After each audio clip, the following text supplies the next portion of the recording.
আসসালামু আলাইকুম ওয়া রাহমাতুল্লাহি ওয়া বারাকাতুহু। সম্মানিত দর্শক শ্রোতা, আপনার সামনে যে মসজিদখানা দেখতে পাইতেছেন, এটা হচ্ছে মসজিদে আবু বকর as-সিদ্দিক রাদিয়াল্লাহু তাআলা আনহু।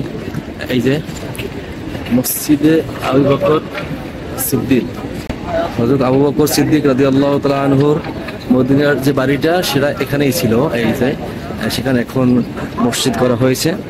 আমি আপনাদেরকে মসজিদটা একটু ঘুরিয়ে ঘুরিয়ে দেখাচ্ছি।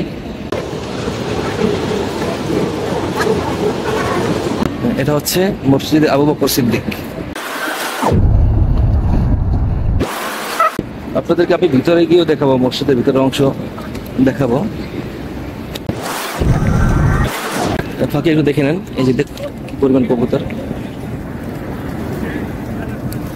লোকজন খাবার দিতেছে, খাবার কিনে তারপর খাবার দিতেছে।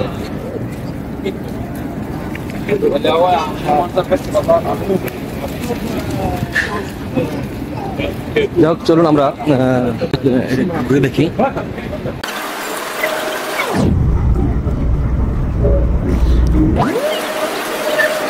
অনেক ছোট্ট একটা মসজিদ।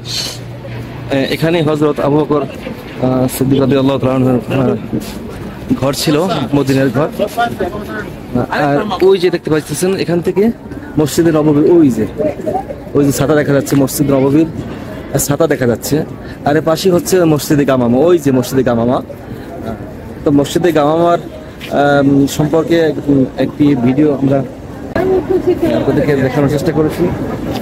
আজকে আসলাম মসজিদে আবু বকর সিদ্দিক। এখানে আমি একটু ভিতরে ঢুকে দেখানোর চেষ্টা করছি।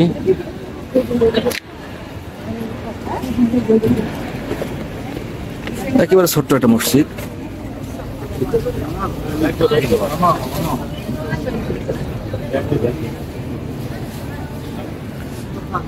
দর্শক, এই যে মসজিদের ভিতরের অংশ, এই হচ্ছে মসজিদের ভিতরের অংশ। ওই সামনে মেয়েরা নামাজ পড়ে, এই যে একদম ছোট্ট গোল। এই যে উপরে যে গম্বুজটা দেখতে পাইতেছেন, এই গম্বুজ যতটুকু মসজিদটা ততটুকু।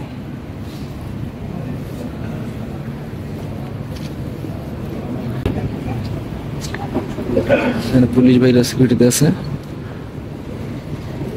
আচ্ছা, ঠিক আছে দর্শক শ্রোতা, ভালো থাকবেন। আপনাদেরকে মসজিদে আবু বকর সিদ্দিক দেখালাম। পরবর্তীতে আবার অন্য কোথাও গিয়ে অন্য কোনো মসজিদ বা অন্য কোনো দর্শনীয় জায়গা দেখানোর চেষ্টা করবো ইনশাল্লাহ। ততক্ষণ ভালো থাকবেন, সুস্থ থাকবেন। আসসালামু আলাইকুম ওয়া রাহমাতুল্লাহি ওয়া বারাকাতুহু।